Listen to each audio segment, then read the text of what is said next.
අපි තවත් පොඩි ගමනක් යන්න හදන්නේ. අපි ගිහින් බලමු අපි කොහෙටද යන්නේ කියලා. දැන් වෙලාව 8:00යි. පොඩ්ඩක් පරක් වුණා. මෙයා විදිහට හැද්ද කරගන්න බෑ. පේනවනේ. බුලුබුලුවක් ඉන්නවා. අපි එහෙනම් යන මගදී ආය හම්බෙමු. පේනවනේ වැඩ. මෙයාගේ ආම් බලන්න අර. Katakan? Iya. නුවරට යන්නේ මම හයිවේ එකට දාලා. කුරුණෑගලට වෙනකම් පොඩ්ඩක් දුරයි. නමුත් ඒක තමයි මම රෙකමන්ඩ් කරන මේ පාර.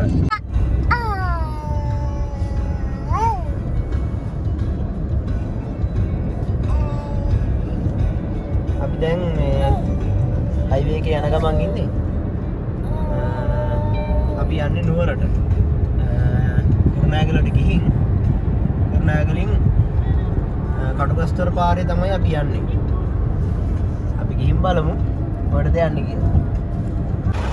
අපි ආවේ මේ පැත්තෙන්.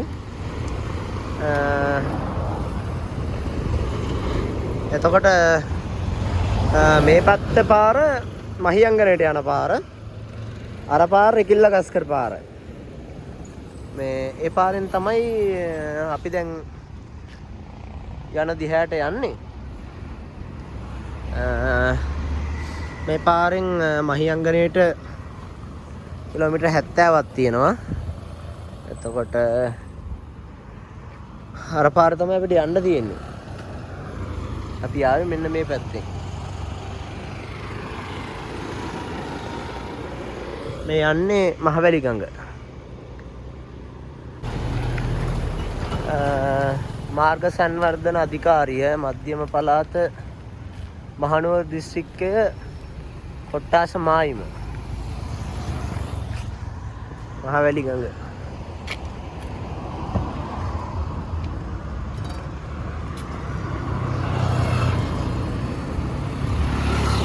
මේ තියෙන්නේ අපි යන්නේ රිකිල්ලගස්කර පාරේ. එතකොට මෙතනින් දකුණට හැරලා අපි ආවේ මහනුවර පැත්තෙන් ඉඳන්. අපි දැන් යන්නේ රිකිල්ලගස්කර පාරේ.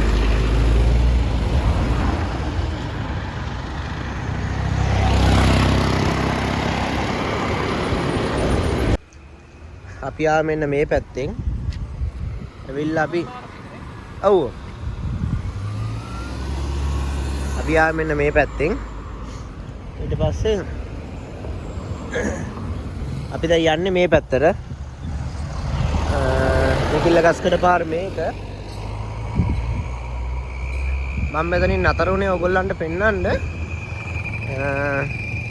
ශ්‍රී නාථ දෙවි මහා රාජෝත්තමයන් වහන්සේ මහා මූලස්ථානය වන ඓතිහාසික පස්ගම ශ්‍රී නාථ දේවාල පුදබිම. එතෙන්ට යන්නේ මේ පාරේ.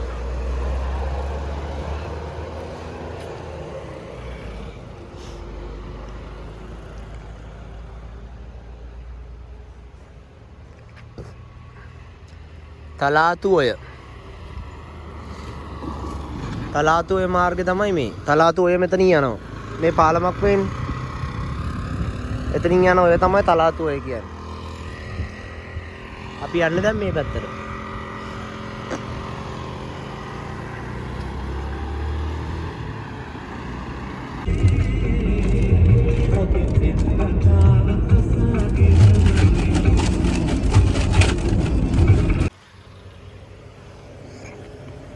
වික්ටෝරියා ජලාශය ලස්සනට පේනවා මේ.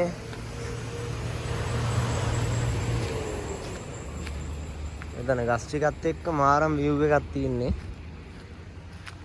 බලමු මේ ඊටත් වැඩිය ලස්සනට ගන්න පුළුවන් නම් මම පෙන්නන්නම් ඉස්සරහට. මාරම ලස්සන view එකක් තියෙන්නේ. අතට එක නිල් පාටයි. ආසාවේ.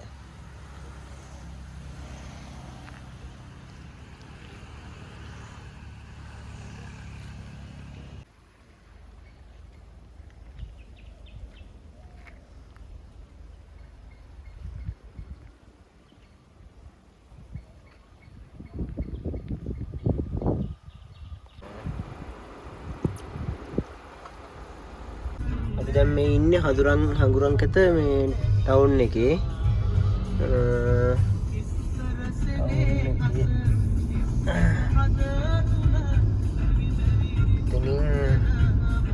පොත්කුල් මාලිගා මහා විහාරය.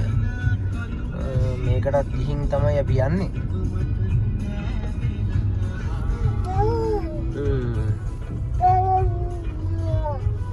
මෙතනින් මේ උඩ පාර තමයි යන්න තියෙන්නේ මන්දාරම් නුවරට. හදිය පැලැල්ල පාරේ.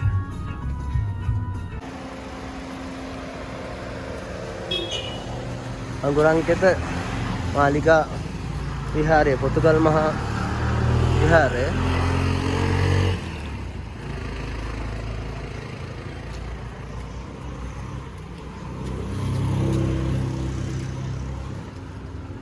තියෙන හඟුරන්කත ටවුන් එකේ. හරිම ලස්සනයි.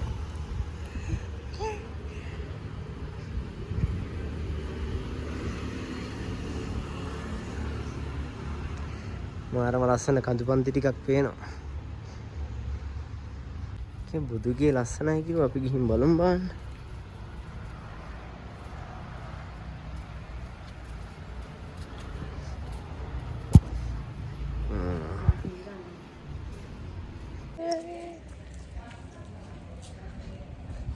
Kau amma ළඟ අපි සාදු ඇඳලා යන්නේ. අපි දැන් මේ මෙතන කන්න නතර කරා. වෙල් එහෙම තියෙන විදිය පේනවද?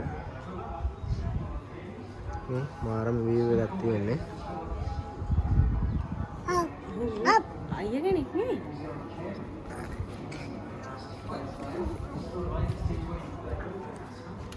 මේ පේනවාද වෙල් එහෙම තියෙන විදිය? අර කඳු වල වෙල් හදන්නේ ඔන්න.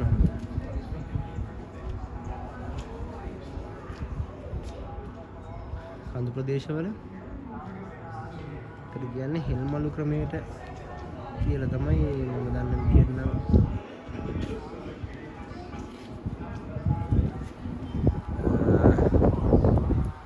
දැන් හඟුරන්කෙත ටවුන් එක පහු කරලා රිගල්ගා ගස්කඩට යන ගමන් අපිට කන්න තනක් හම්බුණා මෙතන.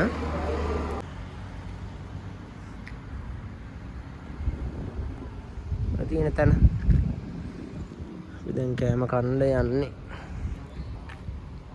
අපි කාලා බලමු මෙතන කෑම කොහොමද කියලා. අද පොය දවසින්ද අපිට මේ ගොඩක් කඩ වහලා තිබ්බේ. ඉතින් තමයි මේ මෙතන හරි අරලා තිබ්බ එක ලොකු දෙයක්. මේ මහනුවර පදිය පැලැල්ල බස් තමයි මේ යන්නේ.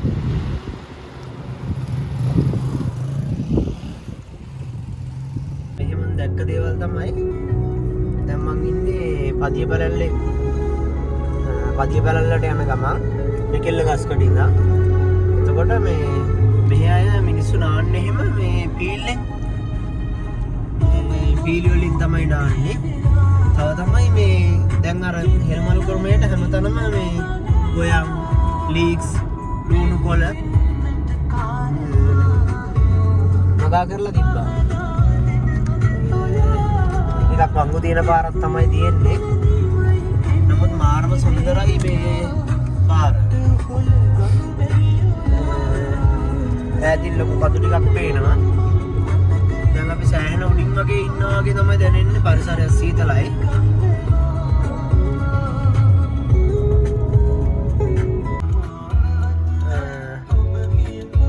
මෙතන ඉඳන් නුවරඑළියට කිලෝමීටර් 51ක් තියෙනවා. මන්දාරම් නුවරට කිලෝමීටර් 13ක් තියෙනවා.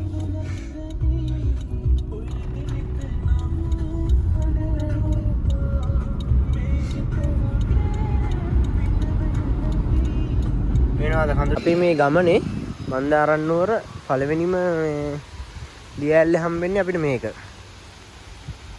නැතින්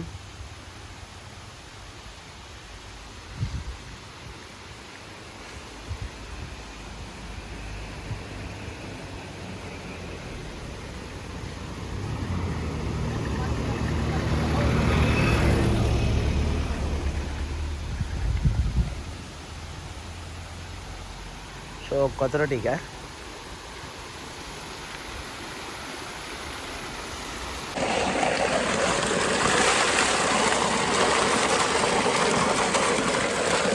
නාන්න තමයි වෙන්නේ. මාර වතුර කවරයක් තියෙන්නේ. නාන්නත් මාරු.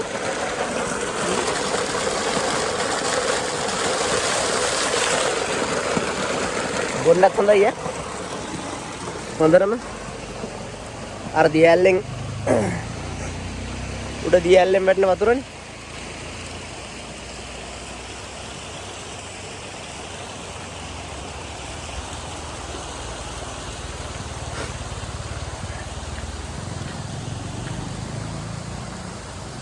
මේ කාලේ වැස්ස අඩු වෙච්ච එක ලොකු දෙයක් තා. වැස්ස තිබ්බනම් මෙහෙම ඇවිදින්න කරන්න බලන්න විදියක් නැහැනේ. ඔන්න තවත් මේ ලස්සන තැනක් හම්බුණා. මේ ඉන්නේ මගේ සංගයා, ගමන් සංගයා. අපේ වයිෆුත් ඉන්නවා.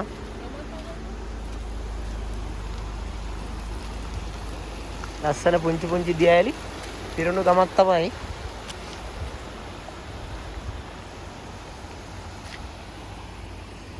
බලන්න වටේම වගාවන්. මම මේ වගාවන් වලටත් යන්නම්. මම දවස් දෙකක් මෙහි ඉන්න බලාපොරොත්තු වෙමින් ඉන්නේ.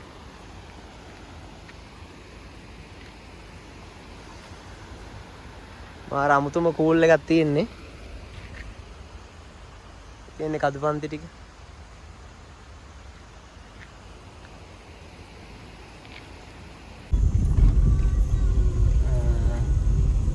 ලස්සන පාරක තමයි යන්න තියෙන්නේ. කඳුත් එක්ක පටු පාරක්. මට යන්න නැත්නම් ආයෙ රිවර්ස් කරන්න වෙයි. ඔව් දැන් දෙතුන් පාරක් රිවර්ස් කරා අපි මේ ලොරිය ආපුවම අනිත් වාහන වලට යන්න ඉඩ දෙන්න වෙනවා. ලොරියක් ආපුවම වාහන දෙකක් මාරු වෙන්න ඉඩ නැහැ. පෙලක් තැන්වල විතරයි පුළුවන්. මේ ගෝවයි තක්කාලි නම් තියෙනවා නේ. ඔව් ගෝවා තියෙනවා, තක්කාලි තියෙනවා. දැනට දැක්කේ ඒ ටික විතරයි දැනට මේ පාරේ. ඔව්. මේ එළවලු අරයි යන ලොරි තමයි මේ තියෙන්නේ.